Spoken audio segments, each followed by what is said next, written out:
VK Mishra present. हमारे channel पे बने रहने के लिए हमारे चैनल को लाल बटन दबा करके सब्सक्राइब करें और साथ में बेल आइकन घंटी दबाएं। जय श्री राधे कृष्ण। आप सभी का हमारे YouTube चैनल पे बहुत बहुत स्वागत है। आइए आज सुनते हैं गणेश चतुर्थी व्रत की कथा। गणेश चतुर्थी का व्रत वैसे तो हर माह के कृष्ण पक्ष और शुक्ल पक्ष की चतुर्थी तिथि के दिन किया जाता है, लेकिन भाद्रपद माह के शुक्ल पक्ष चतुर्थी तिथि के दिन पड़ने वाला गणेश चतुर्थी का व्रत यह महान पुण्य फलों को प्रदान करने वाला है। यह गणेश चतुर्थी का व्रत भगवान गणेश के प्राकट्य के रूप में मनाया जाता है। इस दिन भक्तजन भगवान गणेश को प्रसन्न करने के लिए अपने घरों में भगवान गणेश की स्थापना करते हैं और उनका पूरे विधि विधान के साथ पूजन और अर्चन करते हैं। भगवान गणेश सभी प्रकार के विघ्नों को हरने वाले हैं और अपने भक्तों को सभी प्रकार के सुख और समृद्धि को प्रदान करने वाले हैं। प्रथम पूज्य गणेश माता पार्वती और भगवान भोलेनाथ के पुत्र भगवान गणेश को पूरे सृष्टि में प्रथम पूजनीय का स्थान प्राप्त है। किसी भी मंगल कार्य में या शुभ कार्य में सबसे पहले भगवान गणेश का पूजन किया जाता है। जब भगवान गणेश प्रसन्न होते हैं तो अपने भक्तों की सभी इच्छाओं को पूर्ण करते हैं। गणेश चतुर्थी के दिन का इस दिन का बड़ा ही विशेष महत्व माना गया है। इस दिन भगवान गणेश के पूजन के साथ साथ यह भी ध्यान रखना है कि भगवान की गणेश चतुर्थी के दिन इस दिन चंद्र का दर्शन नहीं किया जाता है। इस दिन चंद्र दर्शन निषेध माना गया है। भगवान गणेश ने चंद्रमा को श्राप दिया था कि इस दिन गणेश चतुर्थी के दिन जो भी चंद्र का दर्शन करेगा वह उसके ऊपर झूठा आरोप लगेगा, इसलिए इस दिन चंद्र दर्शन निषेध माना गया है। विशेष व्रत और पूजन की जानकारी के लिए हमारे वीडियो के आइकन में जाकर के आप व्रत पूजन भगवान गणेश के लिए पूजा के लिए शुभ मुहूर्त का सभी जानकारियां की प्राप्ति के लिए आप वीडियो के आइकन में जाकर के आप जानकारी को प्राप्त कर सकते हैं। तो आइए आज सुनेंगे गणेश चतुर्थी की कथा और साथ में कि भगवान गणेश ने चंद्रमा को श्राप दिया था, इसके बारे में कथा श्रवण करेंगे। सबसे पहले तो आइए भगवान गणेश का ध्यान करते हैं। विघ्नेश्वराय वरदाय सुरप्रियाय लंबोदराय शकलाय जगद्धिताय नागाननाय श्रुति यज्ञ विभूषिताय गौरी सुताय गणनाथ नमो नमस्ते।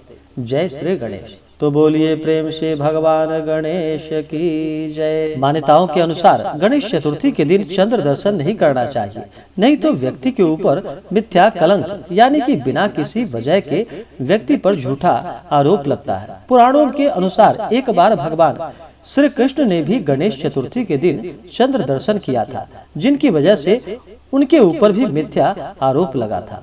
गणेश चतुर्थी के दिन चंद्र दर्शन को लेकर एक और पौराणिक मत है, जिसके अनुसार इस चतुर्थी के दिन भगवान गणेश ने चंद्रमा को श्राप दिया था। इस वजह से गणेश चतुर्थी के दिन चंद्र दर्शन को निषेध माना गया है। अगर भूलवश चंद्र दर्शन हो भी जाए तो इस दोष के निवारण के लिए एक पत्थर उठाकर पीछे की ओर फेंके और ध्यान रखे किसी को चोट न लगे और श्यामंतक मणि का कथा श्रवण करे। कोशिश करें कि चंद्र दर्शन ना हो पाए तो ही अच्छा रहेगा। तो आइए सुनते हैं गणेश चतुर्थी की कथा। एक बार भगवान भोलेनाथ और माता पार्वती नर्मदा नदी के तट पर बैठ गए और वहां एक सुंदर स्थान देखकर फिर माता पार्वती जी ने महादेव से कहा कि हे प्रभु, मुझे चौपड़ खेलने की बड़ी इच्छा हो रही है। अगर चौपड़ खेलेंगे तो समय भी व्यतीत होगा। तब भगवान शिव जी ने कहा कि चौपड़ तो खेलेंगे, लेकिन हमारी हार जीत का फैसला आखिर कौन करेगा, इसका साक्षी कौन होगा।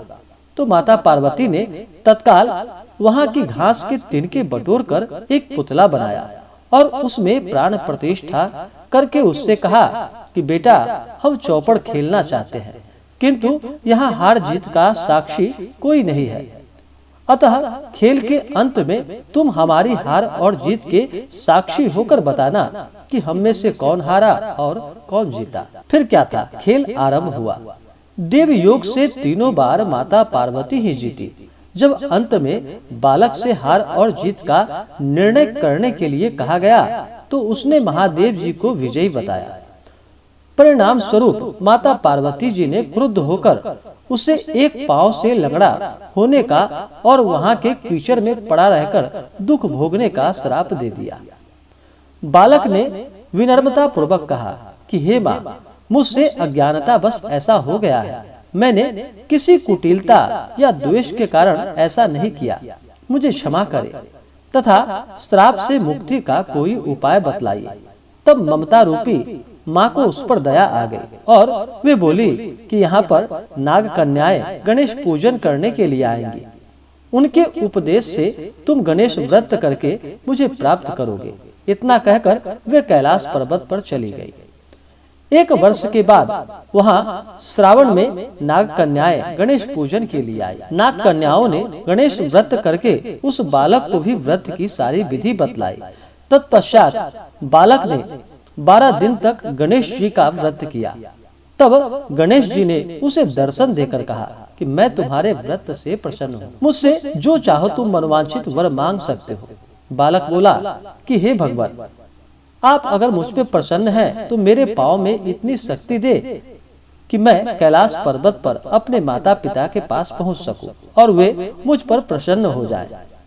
और फिर क्या था, गणेश जी तथा अस्तु कहकर वहां से अंतर्ध्यान हो गए। बालक भगवान शिव के चरणों में पहुंच गया।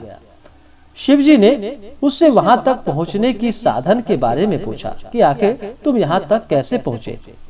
तब बालक ने सारी कथा भगवान शिव जी को सुना दी। उधर उसी दिन से अप्रसन्न होकर पार्वती जी शिव जी से विमुख हो चुकी थी। तदुपरांत भगवान शंकर ने भी बालक की तरह 21 दिन पर्यंत गणेश जी का व्रत किया, जिसके प्रभाव से पार्वती के मन में स्वयं महादेव जी से मिलने की इच्छा जागृत हुई। वे शीघ्र ही कैलाश पर्वत पर आ पहुंची। वहां पहुंचकर माता पार्वती जी ने शिव जी से पूछा कि भगवान, आपने ऐसा कौन सा उपाय किया जिससे फलस्वरूप मैं आपके पास भागी भागी आ गई हूँ।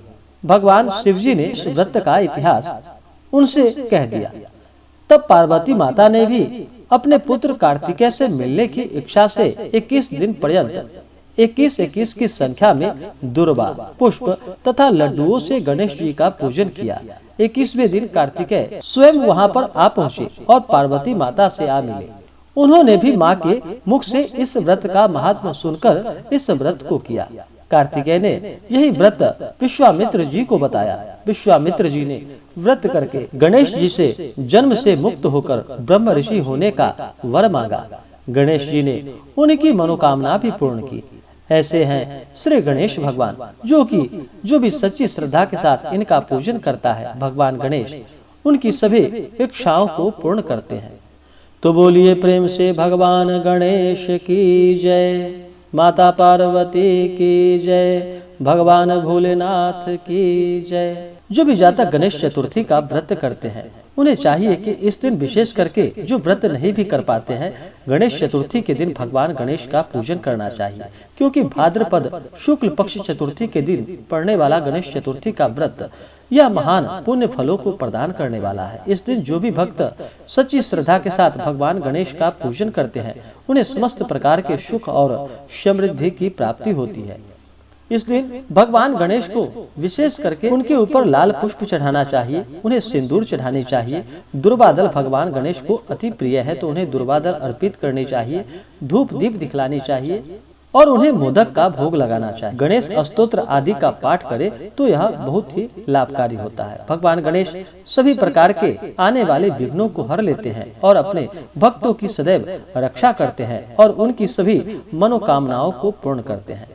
विशेष जानकारियां की प्राप्ति के लिए, गणेश स्थापना के लिए शुभ मुहूर्त की जानकारी प्राप्ति के लिए आप हमारे वीडियो के आइकन में जा करके शुभ मुहूर्त के बारे में जानकारियां को प्राप्त कर सकते हैं और वीडियो के डिस्क्रिप्शन में भी आपको वीडियो का लिंक मिल जाएगा, वहां से भी आप व्रत पूजा मुहूर्त के बारे में जानकारियां प्राप्त कर सकते हैं।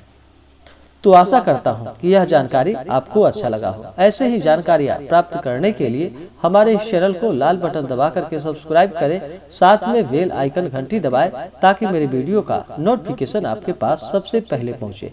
वीडियो को लाइक और अपने मित्रों तथा दोस्तों के साथ शेयर करें। सुखी रहें और स्वस्थ रहें। जय श्री राधे कृष्ण। धन्यवाद।